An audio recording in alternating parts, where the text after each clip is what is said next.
Bienvenidos a la Agenda Económica PM de este viernes acá en CNN Chile, que la vamos a dedicar a analizar dos tecnologías rupturistas. La primera tiene que ver con la energía fotovoltaica, muy desarrollada en nuestro país, pero no como la van a ver ahora, porque en Alemania se está desarrollando paneles fotovoltaicos plegables y que se pueden adherir a prácticamente cualquier superficie, tal como lo muestra Consuelo Cepeda. A nivel mundial, la energía fotovoltaica ya representa una alternativa aprobada para enfrentar la escasez y el aumento de los precios de los combustibles fósiles. En Chile, durante agosto, el 17% de la generación eléctrica fue gracias al sol. Con ello, la instalación de paneles es una inversión cada vez más rentable para reducir la factura de la luz. En simple, están hechos de materiales semiconductores o de una fina capa metálica que permite convertir los rayos del sol en electricidad. Sin embargo, los paneles convencionales tienen sus desventajas, como su peso y materialidad, principalmente de silicio, que les impiden ser instalados en cualquier sector.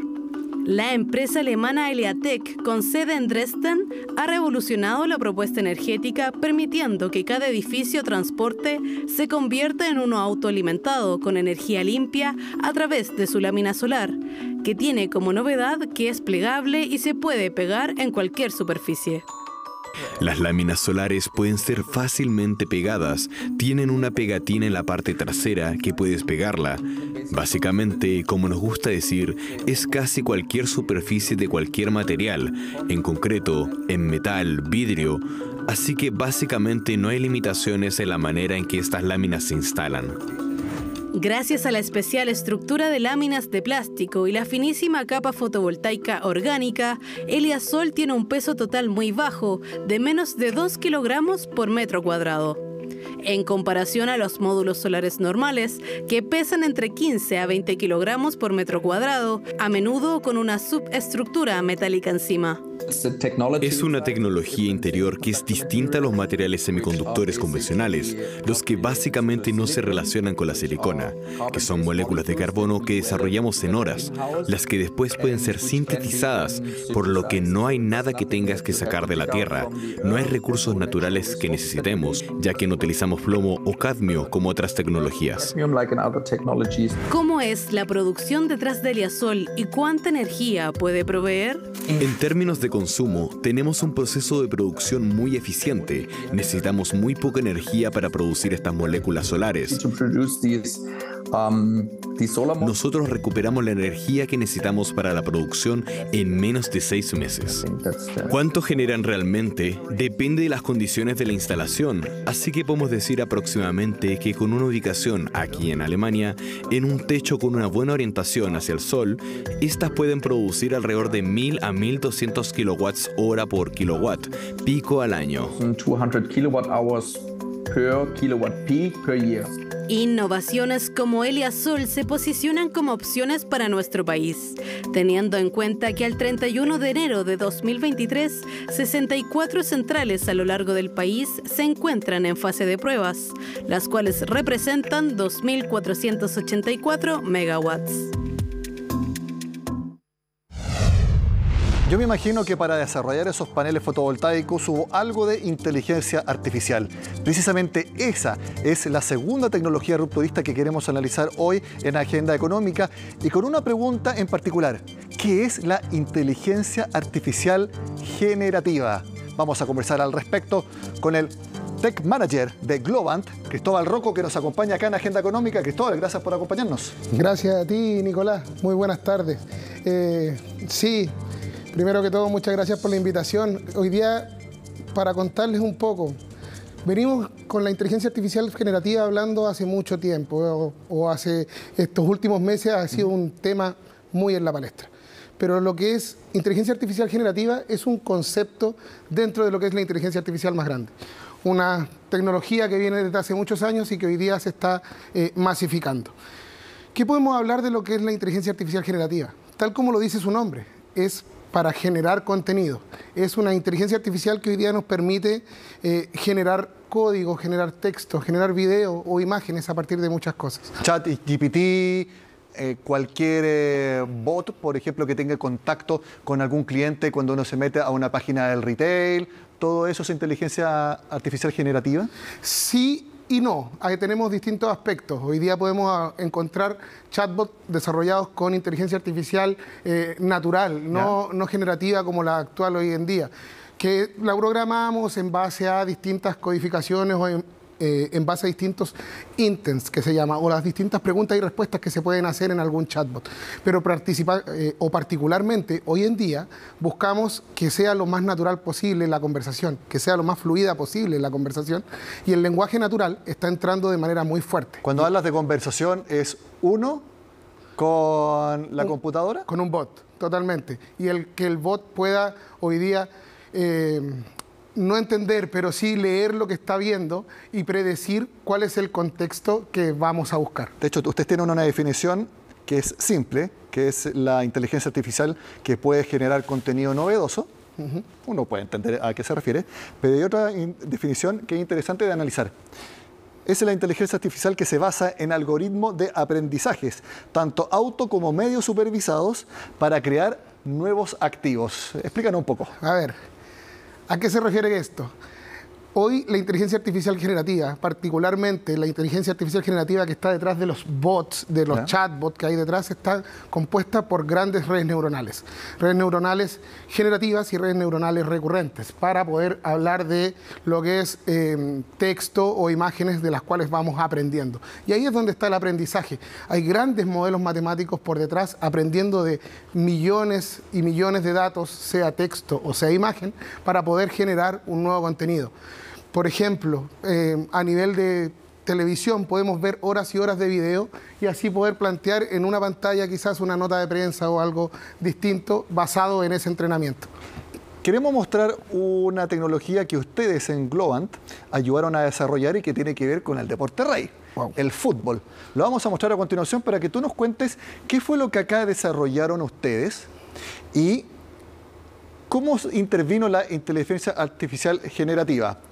Es el segundo, el otro que está posicionado, lo vamos a ver ahora. Perfecto.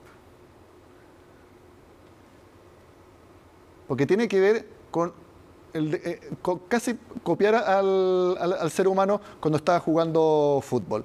A ver si lo tenemos por ahí. El primer video. Ya. Sí, pero en resumidas cuentas, entiendo que me estás hablando de Perfect Shot. Perfect Shot es un tipo de desarrollo que nosotros logramos analizar en el partnership que tenemos hoy día con FIFA.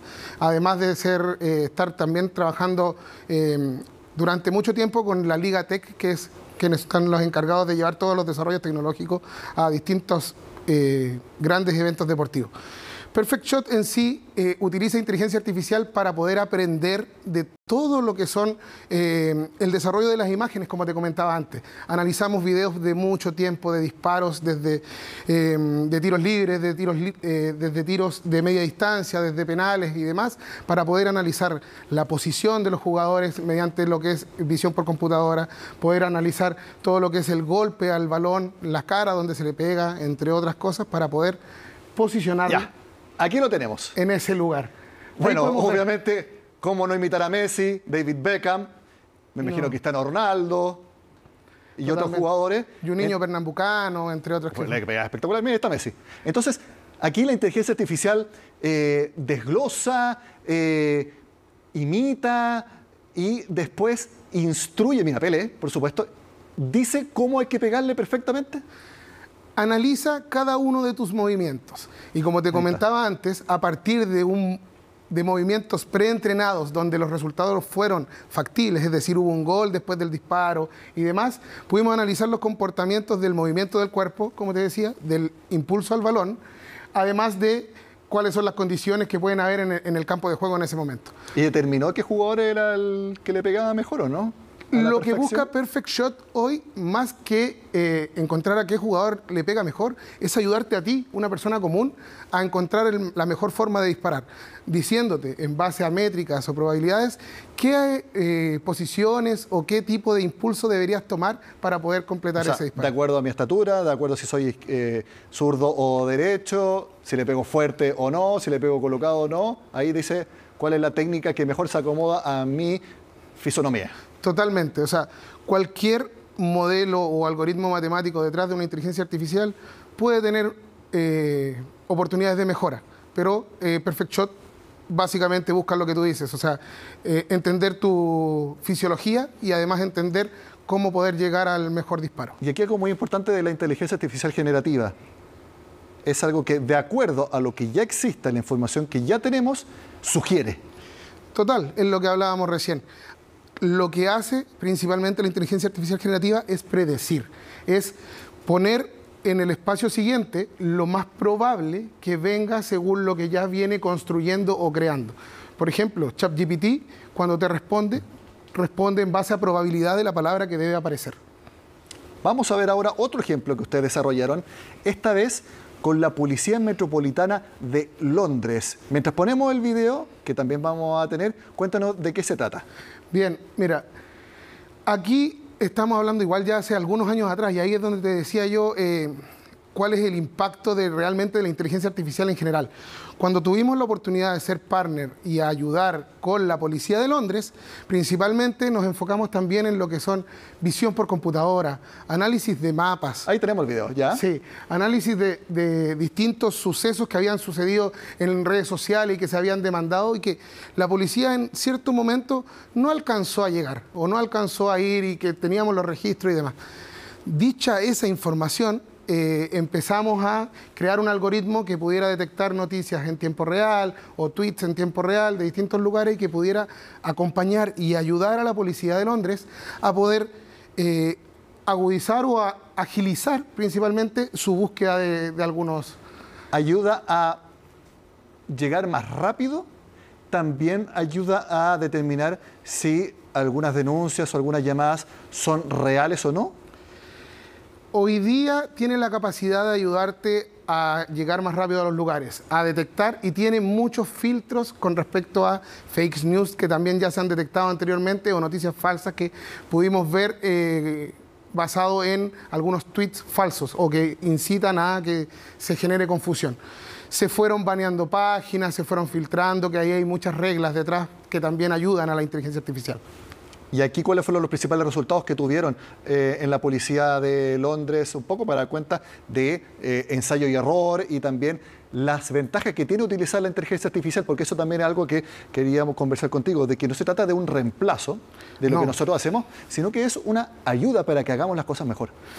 Sí, o sea, creo que lo primero que tenemos que notar ahí es lo que tú dices, o sea, la inteligencia artificial viene a apoyar todo lo que ellos como Policía de Londres ya estaban haciendo. Ellos ya estaban tratando de detectar dónde estaban los mejores lugares. Lo que nosotros hicimos hoy día es poder optimizar principalmente dónde dirigir su búsqueda y agilizarla.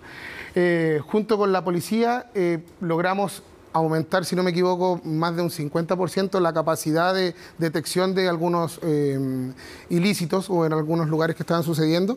Y principalmente es eso, lo que tú dices. Viene a ayudar el trabajo del policía a que pueda encontrar el delincuente o al caso que tenga que llegar lo antes posible. Una pregunta antes de terminar, Cristóbal. ¿Cómo crees tú que está la adopción de la inteligencia artificial en general en Chile, tanto en el sector privado como quizás en el aparato estatal?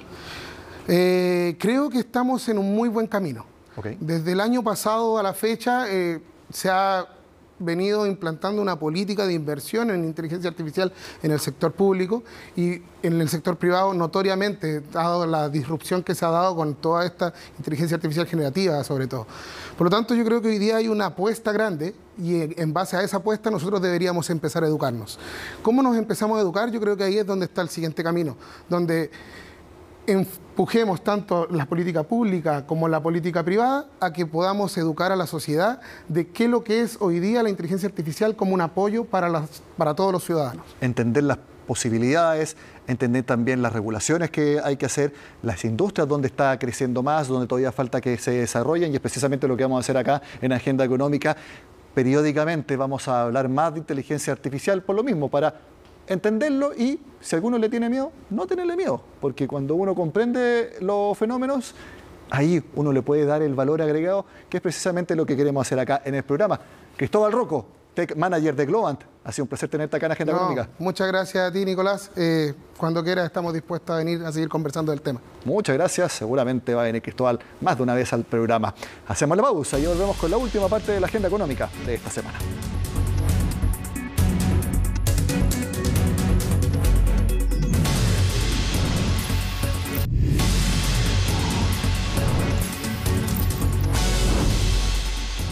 La organización Mujeres Empresarias presentó un informe sobre cómo está actualmente la brecha de género en el sector privado de nuestro país. ¿Cuáles son los resultados? Eso nos cuenta Francisca Bahamontes. Claro, este documento lleva por nombre Manual de Buenas Prácticas de Género en las Empresas y fue elaborado por Mujeres Empresarias en conjunto con Unilever. Esta es la segunda vez que se realiza o que se publica más bien un documento de estas características, y lo que busca en el fondo es tocar temáticas relevantes y que deben o deberían abordar las distintas organizaciones para ir acortando las inequidades de género al interior de las empresas y de estos ambientes de trabajo. En esta oportunidad se tocaron 3 temas dentro de este documento: la corresponsabilidad parental, también uno que dice relación con las brechas de género, y por otro lado también uno que tiene que ver con los casos o las situaciones de acoso o abuso laboral o sexual y o sexual dentro de las organizaciones. En el fondo, cómo las empresas podrían abordar estos puntos para poder ir ahí en ayuda de las personas que se puedan ver expuestas a este tipo de situaciones.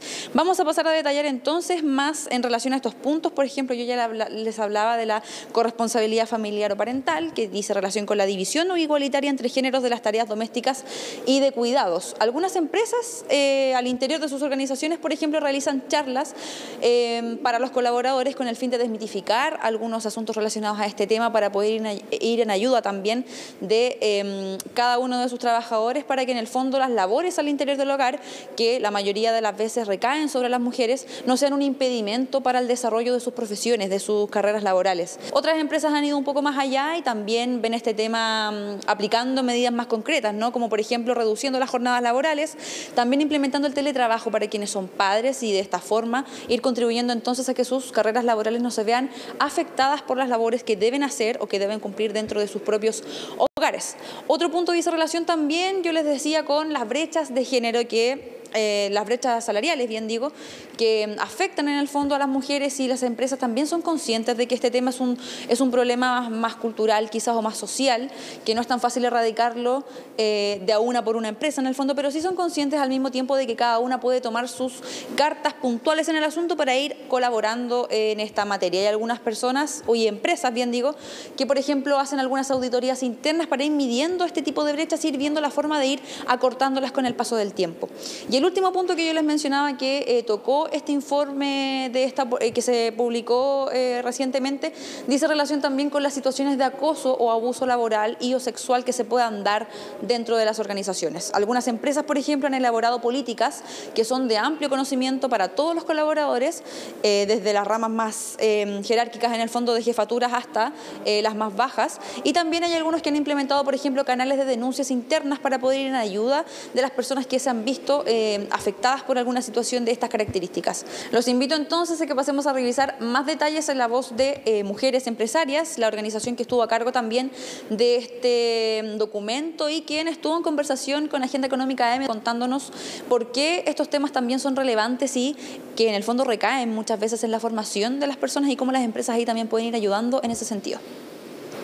Varias de estas cosas, Sebastián, tienen que ver con formar a las personas que trabajan en algunos sesgos que todos tenemos, en fijarse bien en el lenguaje, en ciertos temas de conducta, y todo eso pasa por formarnos y porque haya alguien especialista dentro o fuera de la compañía que explique y que vaya sensibilizando en estos temas. Son cosas de inmediato que se pueden aplicar.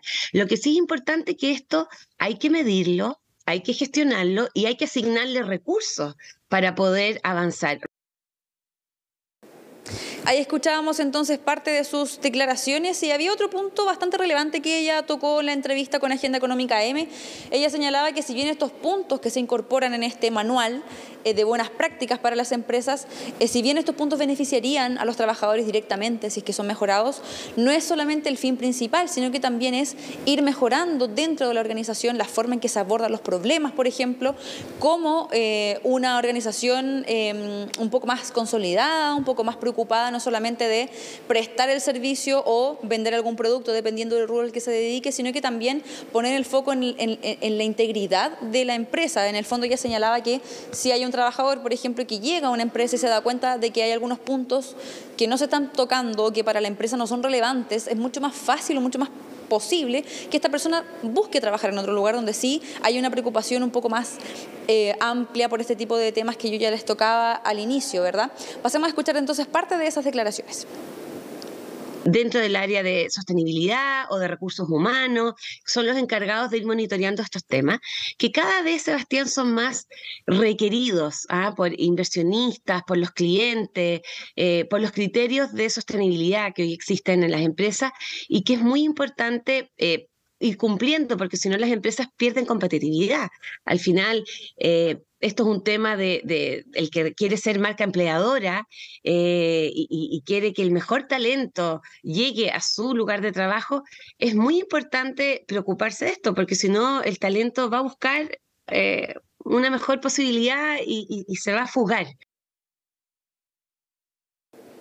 Este manual entonces está disponible en la página web de Mujeres Empresarias, www.me.cl, ahí lo pueden descargar quienes quieran ver un poco más del detalle y este documento en el fondo queda disponible en la página web para que cualquier empresa, emprendimiento, pyme quiera hacer uso de él. Cómo se abordaron cada una de las temáticas, cuáles son también algunos ejemplos de empresas que han adoptado medidas para poder ir mejorando cada vez más en esos puntos, por lo tanto es un insumo bastante relevante y útil para cualquier tipo de empresa de nuestro país. Con esta información que nos contaba Francisca Bahamondes, terminamos esta semana en Agenda Económica. Sigan con nosotros acá en CNN Chile.